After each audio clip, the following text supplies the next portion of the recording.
बिस्मिल्लाहिर्रहमानिर्रहीम। जनाब स्पीकर,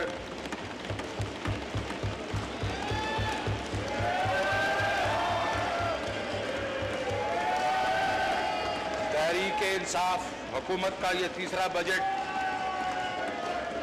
इस मुअज़्ज़ज़ ज़बान के सामने पेश करना मेरे लिए बहुत एजाज़ की बात है।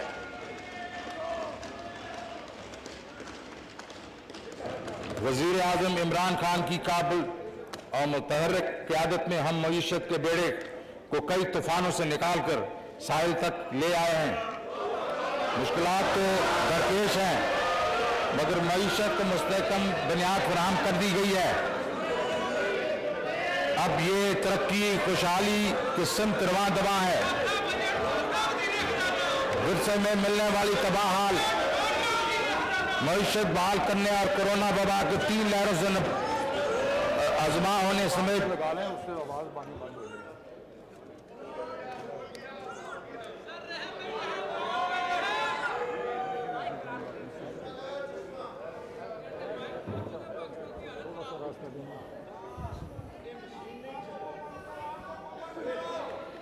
मगर हम इन मुश्किल हालात का बहादुरी से मुकाबला किया और इस्तेकाम की तरफ गामजन है। ये कामयाबी वज़ीर आज़म इमरान खान की मिसाली क़यादत के बगैर मुमकिन नहीं थी।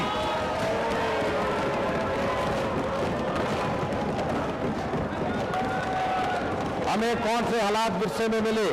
जनाब स्पीकर, ये बात सबको मालूम है कि हमें बहुत ज़्यादा कर्जों की वजह से दिवालियापन की सूरत हाल का सामना था। माजी में शायद ही किसी नई आने वाली हुकूमत को ऐसी मुश्किल सूरत हाल का सामना करना पड़ा हो। यहाँ हमें विरसे में मिलने वाली मईशत के आम खद्दोखाल का मुख्तसर तस्करा करना मुनासिब होगा। करंट अकाउंट का खसारा 20 अरब डॉलर की तारीखी तौर पर बुलंद तरीन सतह पे था। दरामद तकरीबन 56 अरब डॉलर के साथ 25 अरब डॉलर की बरामदात से 224% थी, जबकि 2012-13 में 162% थी।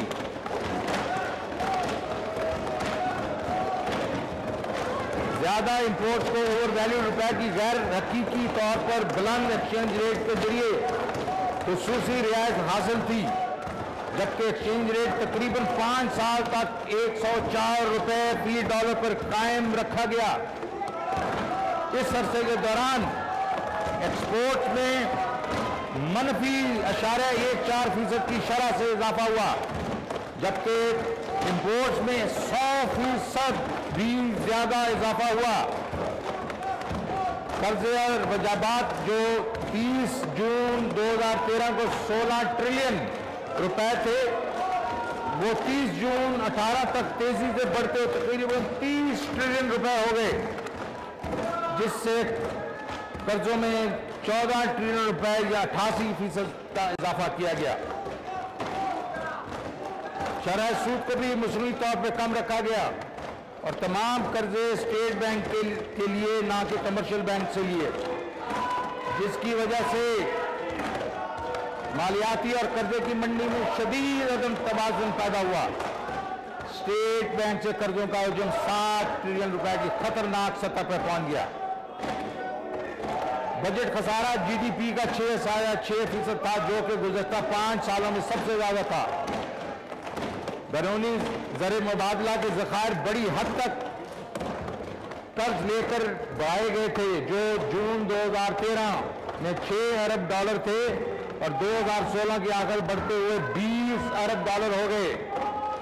मगर फिर मुस्लिम लीग की आखिरी 2 सालों में तेजी से कम होकर जून 18 की आखिर तक सिर्फ 10 बिलियन डॉलर रह गए। इस दौर में बैरूनी कर्जों में बहुत ज्यादा इजाफा हुआ। 485 अरब रुपए का भारी भरकम गर्दिशी कर्जा अदा करने के बावजूद 1.2 ट्रिलियन रुपए का गर्दिशी कर्जा दोबारा जमा हो गया और ये बोझ भी हमारे ऊपर लाद दिया गया। जनाब स्पीकर, ये इस तबाही की दास्तान है जिसका मलबा साफ करने और तामीर नौ की जिम्मेदारी हमारे सर पे आन पड़ी। इस पस मंजर के बावजूद 5.5% माशी शरह का नमू का ढोल पीटा गया। जरा सोचिए, बिला सोचे समझे कर्जे लेकर, शरह मुबादला को ओवर वैल्यू रखकर, शरह सूद को कम रखकर, स्टेट बैंक से बेतहाशा कर्जे लेकर रेत का घर तामीर करना कितना महंगा पड़ा। ये सब अफाल ऐसे हैं जिसे कोई अखराजात तो करे मगर बिल अदा न करे। ये सब अदायगियां हमें करनी पड़ी, वरना मुल्क डिफॉल्ट कर जाता। जनाब जब हुकूमत ने जिम्मेदारी संभाली तो ये चैलेंजेस दरपेश थे। हम पर दास्तान माजी को कोसने के लिए नहीं सुना रहे, बल्कि हकीकी मंजर सामने रखने और अपनी कारकर्दगी को नापने के लिए बेंचमार्क के तौर पर आपके सामने रख रहे हैं। जनाब स्पीकर, मेरा असूल है कब्रिस्तान में खड़े होकर मुर्दों को खोलने से बेहतर है कि बाहर निकला जाए और कौम को रोशनी की तरफ ले जाया जाए। हमारे सबसे बड़ा चैलेंज अपनी बैनुल-अक़वामी जिम्मेदारियों के सिलसिले में डिफॉल्ट से बचना और मईशत का इस्तेकाम बख्शना था। अगरचे कोरोना वबा से पैदा शुदा बहरान की वजह से मईशत को मुस्तहकम करने में वक्त लगा, मगर इसके बावजूद हमने ये दोनों मकासद हासिल किए। जनाब स्पीकर, वजीर आज़म इमरान खान की हुकूमत मुश्किल फैसले करने से नहीं हिचकिचाती। ये मुश्किल फैसले लेने के बगैर मायूस कुन सूरत हाल से निकलना मुश्किल था। दर्ज झैल इक़दामात मईशत को इस्तेकाम बचने में मदद मिली। 20 अरब डॉलर के करंट अकाउंट खसारे को अप्रैल 2021 के आखिर तक तकरीबन 800 मिलियन डॉलर का सरप्लस में तब्दील किया गया। प्राइमरी डेफिसिट जो कि 3.6% था, उसको 1% तक लेके आया गया। अखराजात में कफायतशारी और आमदन में खातिर ख्वाह इजाफा करने की पॉलिसी अपनाई गई। इन इक़दामात पर अमल करते हुए हमने न सिर्फ समाजी शोबे की तरक्की के लिए मुख्तस की गई रकूम में इजाफा किया, बल्कि एहसास प्रोग्राम के तहत नकद इमदाद में भी इजाफा किया। जनाब स्पीकर, हम इस्तेकाम से माशी नमू की तरफ गामजान हुए हैं। खासी काबिश के बाद हुकूमत आखिरकार मईशत को इस्तेकाम बख्शने और तरक्की की राह पर डालने में कामयाब हुई है। इस अमल में कोविड-19 की आलमी वबा की वजह से 1 साल से जायद की ताख़ीर हुई। पाकिस्तान को वबा की 2 इज़ाफ़ी लहरों का सामना करना पड़ा, मगर अल्लाह ताला की मेहरबानी से पाकिस्तान वबा के भयानक असरात से बच गया और माशी बहाली और नमू के हसूल का सफर जारी रखा। और अब ऐसे वक्त में ग्रोथ क्लब में दाखिल हो गए हैं। माशी तरक्की में इजाफे की शरह तकरीबन हर शोबे में रिकॉर्ड की गई है, जिसकी तफसील मैं अभी दे देता हूं। ज़राअत के शोबे में तारीखी कारकर्दगी का हसूल हुआ है। कोविड-19 और टिड्डी दिल के शदीद हमले के बाद फसलों का शोबा गुज़श्ता साल के बायस कारकर्दगी दिखाने में खासा पीछे रहा। इस साल सवाए कपास के जो वायरस और कीड़े मकोड़ों के हमले की वजह से मुतासर हुई थी, तमाम दीगर फसलें मसलन गंदम, चावल, गन्ने और मकई की पैदावार में इजाफे की वजह से फसलों के शोबे की कारकर्दगी गैर मामूली रही। सनत की कारकर्दगी भी गैर मामूली रही। लार्ज स्केल मैन्युफैक्चरिंग की शरह नमू एक अरसे से भी ज्यादा अरसे के बाद देखने में आई। इस शोबे की कारकर्दगी में तकरीबन 9% का इजाफा रिकॉर्ड किया गया, जबकि इसके मुकाबले गुज़श्ता बरस इस शोबे में नमू नफी 10% थी। ज़राअत और सनत के शोबात की नमू के नक्श कदम पर चलते हुए खिदमात यानी सर्विसेज, जिसमें मौसूलात, ट्रांसपोर्ट, बैंकिंग, फाइनेंस, सरमाया मार्केट, इंश्योरेंस, थोक और परचून तजारत वगैरह शोबेजात भी हैं, उन्होंने नुमाया ग्रोथ दिखाई। इस शोबेजात में बेहतरी से गुर्बत में कमी आई और रोजगार के मौके पैदा हुए। जनाब स्पीकर, हम आलमी वबा कोविड-19 के भयानक असरात को रोकने में कामयाब रहे। अगरचे मार्च से मई के दौरान हमें इसकी तीसरी लहर से भी वास्ता पड़ा, ये तीसरी लहर कई लिहाज से पहली दो से ज़्यादा शदीद थी। हमने बड़े पैमाने पर कारोबार की बंदिश से एतराज़ किया, अस्पतालों की गुंजाइश और सलाहियत में तोसी की, अस्पतालों को आलात और अद्वियात की फराहमी और बेहतरी के साथ साथ लोगों में हिफाजती तदाबीर पर रज़ाकाराना अमल दरामद बढ़ाने के लिए वसी पैमाने पर आगाही मुहिम चलाई। माजी की तरह हमने मुतासरा तबकात के लिए नकद इमदाद के प्रोग्रामों के जरिए मदद का हाथ बढ़ाया। कम आमदनी वाले तबकात की आमदनी में सतह में गुज़श्ता साल के दौरान इजाफे की मिसाल माजी करीब में नहीं मिलती। इसकी कई वजूहात हैं, जिसमें नुमायाँ ये हैं। एहसास प्रोग्राम के जरिए मुसलसल दूसरे साल आबादी के 40% से ज़्यादा लोगों को नकद इमदाद के जरिए 12 मिलियन घरानों की मदद की गई, जो कि वबा के बुरे असरात से अजाला किया जा सके। पहले साल में 15 मिलियन खानदानों को इमदाद दी गई। तरसीलात ज़र की तारीखी सतह, बैरूनी खर्चार आने वाले लोगों की अक्सरियत का ताल्लुक कम आमदनी वाले तबकात से है, जिसकी वजह इस आमदनी के लोगों की अशिया की खरीदो फरोख्त क़ुव्वत में इजाफा हुआ है। ये इस साल जो है 29 बिलियन डॉलर पे पहुंचेगी और ये सब ओवरसीज पाकिस्तानी का इमरान खान के साथ मोहब्बत का नतीजा है।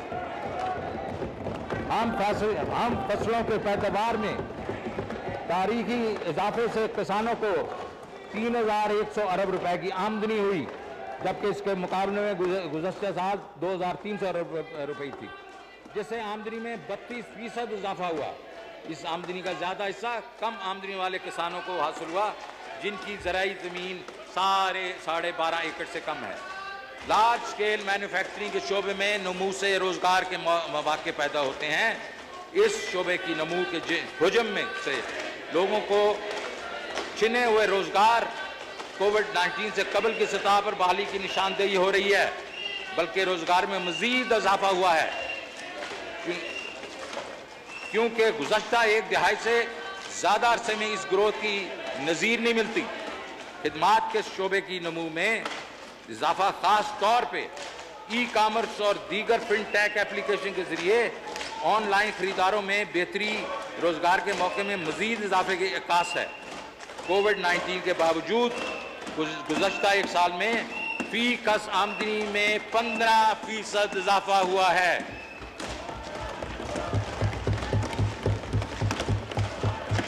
जिससे ये जाहिर हो रहा है कि लोगों की आमदनी की सतह में इजाफा हुआ है। टैक्स वसूलियों में शानदार इजाफा। वो लोग जो माशी शरह नमू में इजाफे को शक की निगाह से देखते हैं, जब इनसे कहा जाता है कि वो टैक्स वसूलियों में 18% की ज़बरदस्त ग्रोथ के पीछे की वजह वजाहत करें, तो इनके पास इस बात का कोई जवाब नहीं होता। टैक्स वसूली में बेहतरी की बुनियादी वजह दौरान साल मईशत में गैर मामूली कारकर्दगी है। मुल्क में टैक्सों की वसूली 4000 अरब रुपए की नफसियाती हद पूरी कर चुकी है। ऐसा चीज जबर या रिफंड्स को रोक कर रखने की वजह से नहीं हुआ। बहरहाल हमने रिफंड्स की अदायगी में भी पिछले साल से 75% ज़्यादा पैसे दिए हैं। बरामदात अब मादी के मुकाबले बहुत ज़्यादा हैं। गलत एक्सचेंज रेट की वजह से हमारी एक्सपोर्ट में नुमायाँ कमी हुई। इस साल एक्सपोर्ट में शानदार नमू देखने में आई, जिसमें 14% का इजाफा हुआ। बरामदाती शोबे की दी जाने वाली रिबेट्स, ड्यूटी ड्रॉबैक्स और यूटिलिटीज़ में सब्सिडी जैसे इक़दाम शामिल हैं। अदायगियों की तवाज़ुन में इस्तेकाम। करंट अकाउंट खसारा 18 में हमारे लिए एक बहुत बड़ा चैलेंज था, इस पर पूरी तरह काबू पा लिया गया है। ये काफ़ी मिकदार में गल्ला और ग़ज़ाई अशिया इंपोर्ट करने के बावजूद सरप्लस हो गया है। ग़ज़ाई अशिया दरामद करने की ज़रूरत 2019 की वजह से फसलें मुतासर होने की बना पर पड़ी। समुंदर पार पाकिस्तानी ने पाकिस्तान के बैरूनी खातों में बेहतरी लाने में अहम किरदार अदा किया, जिससे इनका वज़ीर आज़म इमरान खान की क़यादत पर भरपूर एतमाद ज़ाहिर होता है। इस वक्त इनमें रेमिटेंसेज में 25% जो है रिकॉर्ड इजाफा हुआ है और वो 29 बिलियन तक पहुंच गए हैं।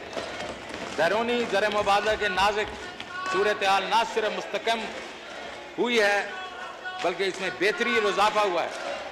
16 अरब डॉलर के सरकारी जो रिजर्व हैं वो 3 महीने से ज़्यादा की इंपोर्ट के लिए काफ़ी हैं। इस मद में न सिर्फ रुपए की कीमत में डिप्रिसिएशन रोकने में मदद मिली है बल्कि रुपए की कदर में खातिर-खा इजाफा हुआ है जो कि अब 155 रुपए पर ट्रेड हो रहा है। गुज़श्ता साल के मुकाबले में रुपए की कदर में ये काफ़ी नुमाया इजाफा है। जनाब स्पीकर, हमें महंगाई के दबाव का सामना है जिसकी वजह से कम आमदनी वाले तबकात की माशी हालत मुतासर हुई। ताहम ये बात तस्लीम की जानी चाहिए कि ज़्यादातर महंगाई खुराक की अशिया की महंगा होने की वजह से है जिसका काफ़ी ज़्यादा हिस्सा दरामद करने की वजह से महंगाई की जद में है। जनाब स्पीकर, पाकिस्तान अब एक फूड डेफिसिट मुल्क बन गया है। ये पिछले 15-20 साल की जो हमने इस पे तवज्जो नहीं दी ये उसकी वजह है। जब मैं और अहम अनाज, चीनी, खुर्द तेल और दालें इंपोर्ट करते हैं, आजकल आलमी सतह पर अशाए खुर्द नोशी की कीमतों में दहाई की बुलंद तरीन सतह पे हैं। गुज़श्ता एक साल से खाम तेल की कीमतों में 180% इजाफा हुआ जबकि मुल्की सतह पर हमने इसकी कीमतें सिर्फ 45% इजाफे के लिए महदूद की हैं। आलमी मार्केटों में गंदम की कीमत में 27% इजाफा हुआ। गंदम की कीमत में इजाफे की वजह यह है कि हमें मुल्क के तकरीबन 1/4 ज़रूरियात पूरा करने के लिए गंदम दरामद करना पड़ी क्योंकि इसकी गुज़श्ता फसल तबाह हो गई थी।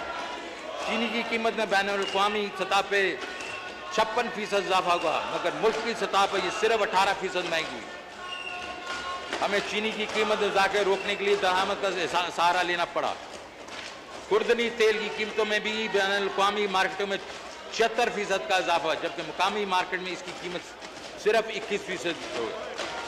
हमें अपने मुल्क को फूड सफिशिएंट बनाना पड़ेगा जिसका मतलब है हमें ज़राअत पर तवज्जो देनी पड़ेगी। इसलिए आप देखेंगे कि अगले साल हम इस शोबे में बहुत ज़्यादा इंसेंटिव देंगे ताकि पैदावार बढ़े और हम फूड इंपोर्ट ना करें। हमें ज़राअत के शोबे में commodity warehousing, cold storages, farm to market road बनानी पड़ेंगी ताकि किसान आरटी के चंगल से निकल सके और होल सेल मार्केट में जाके अपने अजनास को बेच सके। इस वक्त किसान और होल सेल मार्केट में मार्जिन कई 100% है। हमें एडमिनिस्ट्रेटिव कंट्रोल मैकेनिज्म फिर से लाने पड़ेंगे जो कि मुशर्रफ दौर में हटा दिए गए थे। सरकारी कर्जे में अब कमी आना शुरू हो गई है। कर्जों की हिजम में बहुत ज़्यादा इजाफा कोविड-19 के लिए माशी पैकेज और उसकी टैक्स वसूली पर असरात की वजह से पब्लिक डेट में इजाफा हुआ जो कि 2015 से बढ़ता चला आ रहा है। जनाब स्पीकर, 2021-22 की बजट हिकमत अमली